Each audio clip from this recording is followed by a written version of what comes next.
oh, this guy seems really cool. Fire away right now.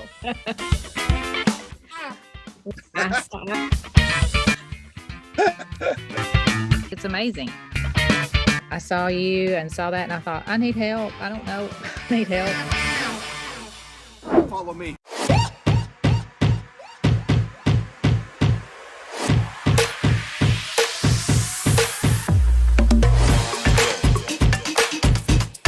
Then this is the channel for you. There you go. It's pretty cool, huh? What's your process on hiring somebody? We have hired a lot of people, probably more than any other resource in our market for Indeed. We're in a small market, so we've looked at like ZipRecruiter and stuff like that. Really expensive for a small market, and our market's not in there. Like we have a lot of college students, and so Indeed, we go to the colleges. They have an advertising app at the college. Facebook, that's free. Because people can share that and tag people in there. Yeah. The I've local gotten a workforce few. center. I've gotten a few off of that. We posted one on Facebook, and shared it. And then we've gone to Indeed. Mostly it's been Indeed and Facebook and word of mouth. Now I Yeah. have asked them to start looking at I asked this a few years ago, a couple times, when you ask things over and over, okay, go ahead and call the colleges and check it out. And then do they? Then you got to remember to go back. Hey, did you go to the college? Yeah. Yeah. You organize, right? You need a marketing plan, and you need to put down those different areas that you've put your foot out there with, so you can follow back. Sure. Yeah. Okay. So on paper, they look good enough to make a contact. Mhm. And we make that contact. And from there, that the purpose of the initial contact is to determine whether you want to interview them. Mhm. And if it's going good, I might do that phone interview there. Great. If it's not going good, thanks for calling. We'll let you know if we want to follow up. So we either do a phone interview, and then that interview is all about doing a in-person interview. And I've hired some people from out of state. And so then we may turn that into a Zoom interview. So we do either in person or Zoom if they're not local. I kind of like those Zoom interviews because, boy, I could shut those down real quick. I could book them pretty tight. And if they don't show up, no matter where I'm at, I could just keep working. Right. And I mean, a no-show for an interview is the best thing they could do for you. Yes. They have saved you so much time. So don't ever get mad about a no-show. You don't get mad, get glad, because they saved you probably weeks or months of agony. Mhm. Yeah, I know. Continuing on. So then that personal interview, and then we go to, and that's all about, do they qualify, meet my expectations for a working interview? Right. I've never hired someone, well, there's a couple of exceptions, without a working interview. So we've created a video that we send and have them watch prior to doing a working interview in our classroom. Oh, I like that.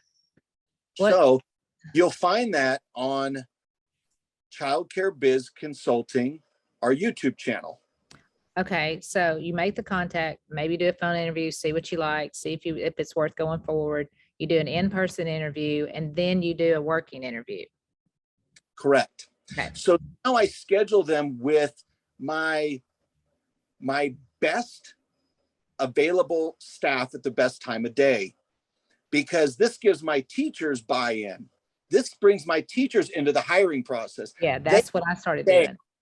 They have to say, and they love it. Yes. And some teachers will say, yeah, she was fine. Others will go, hire her and put her in my classroom just as soon as you can. Yeah. And others will go, yeah, she was slow to warm up, but, maybe with some training, if she doesn't have any experience in our industry, yeah, I think she'd be all right. They might say, she really didn't interact with the kids at all, but she did talk a lot about her boyfriend in last weekend, or she was on her phone texting the whole time. And I'm like, now we have to remember that, especially, I guess it doesn't really matter how young, but the younger people that haven't had jobs before haven't been always taught what work looks like. Mm-hmm. Right? Because that phone is, and that in an interview. I've had people sit there and text in an interview, and I was like, yeah. Oh, who is that? Is that Jeffrey?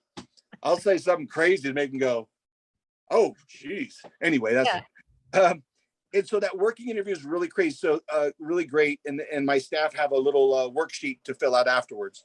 So as soon as you have a time, staff, jot some notes on there. And I rate like on a 1 to 10 interaction with kids, 1 to 10, questions, constructive questions. How would you rate their performance if they were to start today? This was their first day on a 1 to 10, and some Oh, other. is that something you could share to me? Sure, it's in the treasure chest. Have you ever heard about that? I read that briefly. I saw that treasure chest and I went, okay, that's something. So Yeah. that's what that is. Okay. Yep. So I've got that tool in there and that working interview. And I'll tell my applicants, it's kind of like going to the mall and picking out a pair of shoes. Have you ever picked out a pair of shoes? You're like, I love them. And you wear them for an hour and you're like, my feet hurt. Right. Yeah. Hey, well, do that with us. Come on in at 9 o'clock on Wednesday and hang out with us for a few hours. I usually put that expectation a few hours. That way you can really get a good feel on whether we fit for you. You get to try us on at the same time we're trying you on. And then we can talk about it and tell me about your experiences and we'll go from there. I'll go visit with my staff. When they're in the working interview, I'll pull one out, say, what do you think? Is she a 2 or is she a 10? And they'll go, get my hands right here, Yeah. 10. And I'm like, got it. I'll go back. I'll make a couple of reference calls on her interview, on her application while she's doing the working interview. Mm-hmm. And then she comes in and I offer her a job that day. We've all hired someone and paid them too much. And we've all hired someone. Wow, I got a bargain on this one. This gal is just solid. So they're solid and you just keep appreciating them and loving on them and encouraging them and giving them raises. Yeah. Yeah. Hopefully you can get their performance to work into the amount that you began paying them at the first point, right? How do you determine your rates based on experience? Like, I mean, I know y'all's pay is different than Arkansas pay. Yeah. But like someone has zero experience. If I have someone with zero experience, I would consider between 16 and 19 years old. And I'm very generally speaking, right? They've got some babysitting experience and so forth. There's a good chance they're going to start at minimum wage, or I usually start right now at 16 at 1260, just 4 cents over minimum. Nice even number. And then now let's say that they start bringing certain levels of experience, but it's not in an early childhood setting, or maybe it's in some coaching or that kind of thing. And I'm like, okay, maybe depending on that working interview, then I might start creeping that scale up. So they may start from 13 to 14, somewhere in that scale. But if you're going to come in as a teacher's aide with minimum wage where I'm at $12.56, you're probably going to be somewhere between minimum wage and maybe $14. So there's $1.50 range for us. Maybe you have a degree or experience in a similarly related field. Well, then I might take that into consideration. If I feel like this is an A, but we could get this person to an early childhood teacher status pretty quick, and she's going to bring a lot of life experiences. Maybe she's just a little bit older, just to say that she's had more time coaching or experience in whatever similarly related child field, maybe, then maybe she's going to be between that $13.50 and $14.75. So that's my next step. You hire and you advertise for staff when you don't need to. That's critical. Hire for staff when you don't need to. Keep that ad running out there. And maybe it's not a paid ad, or maybe it is. Or maybe you run it for a week on Indeed and you spend $100 or $150 and you just reach out there and see who's out there and who's looking. And then what you really do, that vetting process, I don't get them on Monday and try to hire them by 4 o'clock. I give them some jobs.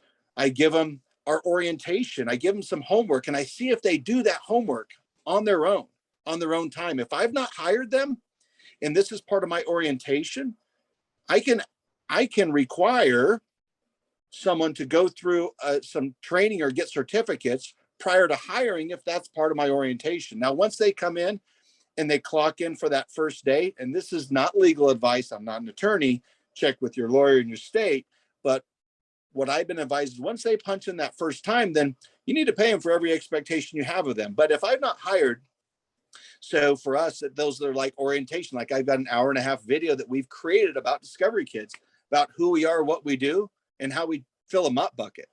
Mhm. We've got classes they can do all online, like child abuse reporting and FEMA training and standard precautions. It costs them nothing, but it will take them 8 to 10 hours.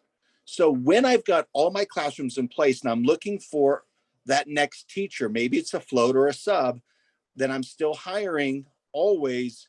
And if they don't go through those expectations or that orientation process, they're really not hungry. They may not be someone. So So and you go so ahead and have that ready for them to look at you in bet. case you're able to hire them. Correct. Yeah, I've got a digital format where I can literally send them an email. I can create a Google Doc. Well, I have a Google Doc also in the treasure chest. I was gonna say, is that in the treasure chest? It is. And then you can personalize it for yourself. And all I do is make a copy of it, put their name up there, and then share it with them.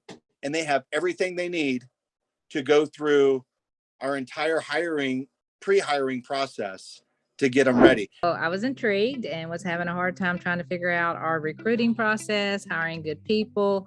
And so I messaged him and he was right back to me and we started talking. We started this Zoom and he has given me lots of ideas on creating videos and how to keep recruit good people, what things to look for, therapy sessions /